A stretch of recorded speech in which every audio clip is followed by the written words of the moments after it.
Hi everyone! Welcome po muli sa ating YouTube channel. For today's video guys, ay gagawa na naman tayo ng another cake kinatab. Since usong-uso ito ngayon ganitong cake guys at madali nga siyang ibenta. Ang tawag pala dito sa cake na ito guys ay caramel crunch cake. Then dinagdagan lang natin siya ng caramel custard para mas lalong sasarap yung ating cake. Ayan, napakasimple lang nito at napakadali lang din yung gawin guys. Kaya tara, umpisahan na po natin. Ang una natin gagawin ay yung chiffon cake base natin. Ayan, dito sa ating bowl, paghihiwalayin lang natin yung ating egg yolk at saka yung ating egg whites. Ang size pala ng egg na ginamit ko dito guys ay extra large or XL. Ayan, kasi medyo maliit na yung large ngayon guys, kaya XL na yung ginagamit ko. Then ito guys, kailangan natin ng 5 egg yolk, then 8 egg whites. Then itong 3 egg yolks guys, set aside natin to para sa ating caramel custard. Then ilagay na natin yung ating sugar dito sa ating egg yolk. Then i-mix lang natin ito hanggang sa ma-dissolve na yung ating sugar. Sunod na rin natin yung ating vanilla oil at saka yung ating water. Pwede rin pong milk yung gagamitin nyo dito guys, pero mas maganda kung water para hindi masyadong nakakaumay yung ating cake. I-mix lang natin ito hanggang sa mag-well combine na yung ating mga liquid. I-sieve naman natin ngayon or sasalain natin yung ating mga dry ingredients, yung ating cake flour, yung ating baking powder at salt. Pwede rin po kayong gumamit ng all-purpose flour pero mas maganda ang texture ng cake kapag cake flour yung gagamitin natin guys. Ayan, tinuruan ko na kayo nakaraan kung paano gumawa ng sariling cake flour. Ayan, din mix lang natin ito hanggang sa magiging smooth na siya at wala na tayong nakikitang dry flour dito sa ating mixing bowl. Then iset aside lang muna natin ito guys. Dito naman sa ating isang bowl, ilagay lang natin yung ating cream of tartar dito sa ating egg whites. Then ibit lang natin ito hanggang sa mag-foamy na siya. Then tsaka natin ilagay yung ating sugar ng pakonti-konti. Ayan, tandaan natin guys, yung ginamit natin ditong egg whites ay 8 pieces. Then yung ating egg yolk ay 5 na extra large. Ayan, mas maganda kasi guys kung mas marami yung egg white yung gagamitin natin. Mas malambot yung ating cake. Pagkatapos natin ilagay lahat ng ating sugar, i-adjust lang natin yung speed natin sa high. Then continue lang natin yung pag-beat natin hanggang sa mag-stiff fix na yung ating meringue or yung ating egg white. Malalaman nyo na stiff fix na yung inyong meringue kapag inangat nyo yung inyong beater. Ayan, nakatayo na yung inyong meringue. Then kapag itinaob nyo siya guys, hindi na siya nahuhulog. Ibig sabihin ready na yung ating meringue. Kumuha lang ako dito ng maliit na portion ng ating meringue. Then i-fold lang natin ito sa ating butter mixture para lang siya gumaan guys. Then i-mix lang natin ito hanggang sa ma-absorb ng butter mixture yung ating meringue.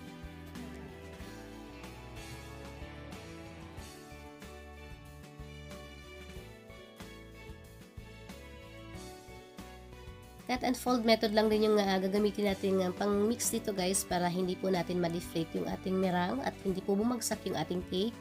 Ayan, same lang din doon sa mga chiffon before ng mga ginawa natin. Kapag pantay na yung kulay ng ating mixture, ilagay na natin siya ngayon lahat dito sa ating meringue. Then, ganun lang din yung gagawin natin guys. Cut and fold method lang din yung pag-mix natin hanggang sa magpantay na yung kulay ng ating mixture. Kapag wala na tayong nakikitang white part ng meringue dito sa ating mixing bowl, ayan, pwede na ito guys, huwag na natin siyang i-overmix. Ilagay na natin siya ngayon dito sa ating baking pan. Ayan, hindi na rin natin kailangan dito guys ng baking paper. Ayan, ang size pala ng ating baking pan ay 9 by 13. Itap lang natin ito ng 3 beses, then i-bake na natin siya sa ating naka-preheat na oven. 150 degrees Celsius lang guys, ng 35 to 40 minutes, depende po sa inyong oven. Ayan, gas oven po yung ginamit ko dito guys. Then ito na yung ating chiffon cake. Ayan, kapag after natin siyang malabas sa oven guys, ayan, itataob lang natin siya sa ating cooling rack, din hayaan na natin siyang lumamig. Huwag natin i-unmold yung ating cake guys na mainit pa siya. Kasi masisira lang yung ating cake. Hayaan natin lumamig siya kasi kusa naman siyang matatanggal guys kapag malamig na siya. Then ako guys, tinatanggal ko yung mga skin or yung sa ibabaw ng cake kasi matamis ito guys kaya tinatanggal ko siya. Pati yung gilid para konti lang yung crumbs ng ating cake. Pero ito naman ay optional guys. Pwede nyo namang hindi na gawin ito.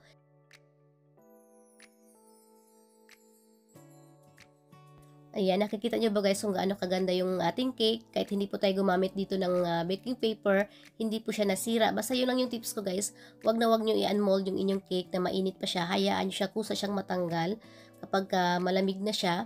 And ito pala yung size ng container natin. Yun pa rin yung gagamitin natin. Kasi ito yung mabenta dito sa village namin guys. Ganitong size lang. Then ayan guys, napaka-soft and fluffy ng ating cake. Depende na pala sa inyo guys kung saan nyo siya ilagay na container. Ganun lang din yung size ng pag-cut nyo ng inyong cake.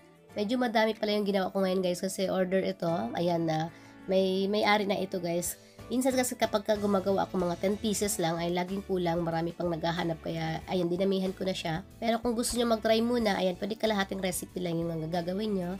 Ayan, ang susunod natin gagawin ay yung ating caramel crunch. Ayan, dito sa ating saucepan ilagay na natin yung ating water, sugar at saka yung ating light corn syrup. I-mix lang muna natin ito hanggang sa well combine lang yung ating sugar at saka yung ating corn syrup. Then bubuksan na natin yung ating stove sa mahinang apoy lang guys para hindi po agad masunog yung ating sugar mixture. Ayan, ganyan lang siya kahina guys. Ahayaan lang natin siya dyan guys hanggang sa mag-boil siya or kumulo siya.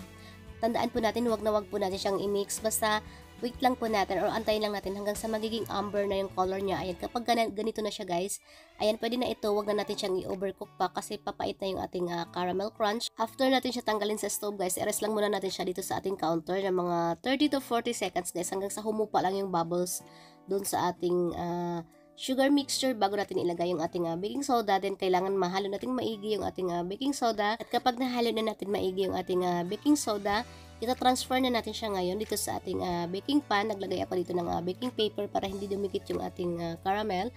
Then hayaan lang natin ito guys na lumamig or hanggang sa tumigas lang siya guys. Kailangan malamig na yung ating caramel bago natin siya i-slice or i-cut. Ang susunod naman natin gagawin yung ating caramel custard. Dito sa ating mixing bowl, ilagay lang natin yung ating 3 egg yolk at saka yung ating sugar. Then i-mix lang natin ito guys hanggang sa ma-dissolve na yung ating sugar or hanggang sa mag-light lang siya. Then ilagay na natin yung ating cornstarch. Then i-mix lang natin ito ulit hanggang sa ma-dissolve na yung ating cornstarch.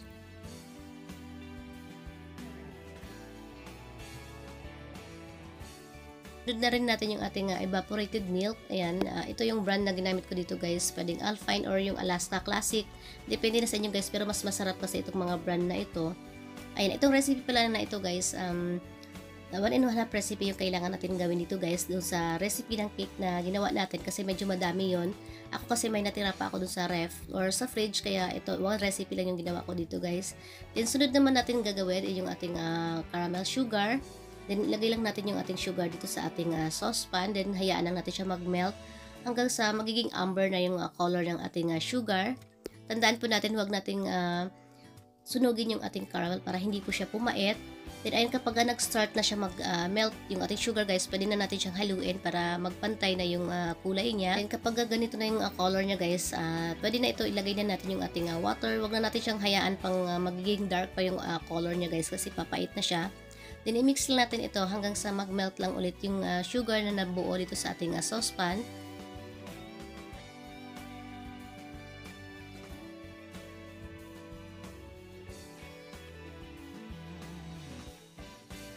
Then ayan, kapag nag-melt na yung caramel sugar guys, ilagay na natin ngayon yung ating evaporated milk at saka yung ating salt. Then i-mix lang natin ito ulit ng mga 1 minute.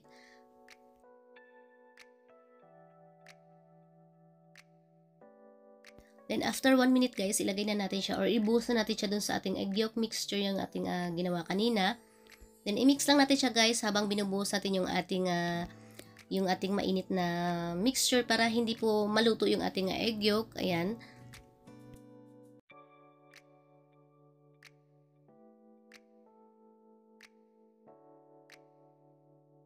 Ibalik lang natin ulit yung ating mixture dito sa ating saucepan. Then ilagay na natin siya sa stove.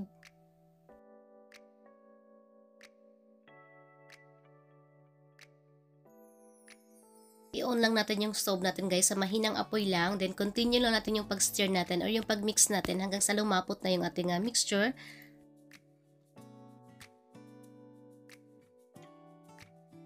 At kapag malapot na yung ating mixture guys, ayan, pwede na natin ilagay yung ating butter. Then continue lang natin yung pag-mix natin hanggang sa mag-melt na yung ating butter at saka magiging smooth na siya. Papatain na natin ngayon yung ating apoy, then hayaan lang natin siya lumamig. Then ito naman yung ating whipped cream, napakasimple lang din ito guys. Ayan, kailangan lang natin ito ng 3 cups ng Everwhip. Ayan, Everwhip yung ginamit ko dito guys para mas mura yung ating icing ngayon. Then ilagay na rin natin yung ating 1/2 cup na powder sugar at saka yung ating powder milk. I-mix lang natin din ito or i-beat lang natin siya guys hanggang sa stiff mix na yung ating whipped cream. Ready na yung ating whipped cream frosting. Then gumamit lang ako dito ng piping bag para hindi po tayo mahirapan maglagay ng icing natin dun sa ating cake. Pero kung expert naman kayo guys, hindi nyo na kailangan gumamit pa ng piping bag. Ayan, malinis din kasi guys kapag gumamit tayo ng piping bag. Then ito na yung ating caramel crunch. Ayan, malamig na ito guys at napakatigas na niya. Ang gagawin natin ngayon ay slice lang natin siya or medyo durugin natin siya guys. Depende na sa inyo guys kung ano yung size ng inyong caramel crunch. Ayan, ganito guys, pwede na yan. Huwag nating masyadong ipino yung ating caramel crunch guys kasi magme-melt na siya doon sa ating cake. Itong ganito guys, itong maliliit na ito, pwede nyo siyang gawing pang filling na lang doon sa inyong cake. Pero yung dapat yung nasa ibabaw guys, medyo malaki siya. Then, i-pipe na natin ngayon yung ating whipped cream icing dito sa ating cake. Pagkatapos natin siya lagyan ng whipped cream icing guys, ilagay muna natin siya sa chiller ng mga 35 minutes. Then, ayun yung sinabi ko guys, kapag gumamit tayo ng piping bag, ayan, medyo malinis yung pag-pipe natin. Kasi kapag spatula lang yung gagamitin natin, then ilagay natin yung icing dito sa ating cake tubs. Ayan, medyo makalat siya guys kapag in-spread na natin siya. Kailangan pa nating punasan ng tissue yung mga kumalat sa gilid. Then, same procedure lang doon sa mga ibang cake tubs natin guys. Ganun lang din. Then, ito naman yung ating caramel custard. Ay, nilagay ko lang din siya sa piping bag para hindi po tayo mahirapan mag-pipe. Ito kasi guys, kailangan na medyo malamig na yung ating custard bago natin siya ilagay dito sa ating cake. Kasi kapag mainit siya guys, matutunaw yung ating whipped cream. Kaya kailangan muna natin siyang palamigin hanggang sa mag-warm lang siya guys. Kapag warm na siya, pwede na natin siyang i-pipe dito sa ating cake. Kailangan din yung ating cake, chilled siya bago natin siya lagyan ng caramel custard layer. Spread lang natin ng konti yung ating custard. Ayan, medyo mahirapan tayo mag-spread guys kasi nga medyo nag-set na yung ating custard. Pero matatakpan naman ito guys pag nilagyan na natin siya ng caramel crunch. Dito guys, dalawang option din yung pwedeng gawin natin dito. Pwedeng hindi na kayo maglagay ng custard. Ayan, yung caramel crunch na lang yung ilagay nyo sa ibabaw. Then itong yung pino guys, yun yung panglagay nyo ng filling. Bali, dalawang layer din yung gagawin nyo guys. Ayan na, una yung cake, then yung whipped cream icing, then yung pino na caramel crunch, yung ilagay nyo pang filling, then ilagay nyo ulit ng whipped cream na layer, then tsaka yung medyo malaking caramel crunch sa ibabaw, yung pang toppings nyo. Then ito na siya guys, after natin siya malagyan ng caramel crunch sa ibabaw, ayan, ilagay na muna natin siya sa chiller ng mga 35 to 40 minutes. Then ito na yung ating caramel crunch cake. Ayan, chilled ko na ito guys ng 35 minutes. Again guys, pwede kayo hindi na maglagay ng custard dito, pero kailangan na dalawang layer yung caramel crunch nyo at saka yung whipped cream nyo. Masarap din naman yun guys, pero mas gusto ko yung may custard guys, mas malinamnam yung ating cake at saka perfect yung combination nila guys kapag may custard. Napakasarap itong cake na ito guys, napaka-soft and fluffy ng ating cake. Din yung caramel custard talaga yung nalalasahan ko dito guys, napakasarap niya. Ayan, and perfect lang din yung pagka-combination nila ng ating caramel crunch na nilagay, din yung ating whipped cream. Yun din yung nagbabalance kasi hindi matamis masyado yung ating whipped cream. Binibenta ko pala itong cake na ito guys ng 170 pesos dahil nga may custard siya. Pero kapag whipped cream lang yung ilalagay nyo guys, 150 pesos lang yun. Ayan, kita-kits po tayo ulit sa aking susunod pa mga videos. Maraming salamat po sa inyong panonood. Mag-iingat po tayo palagi.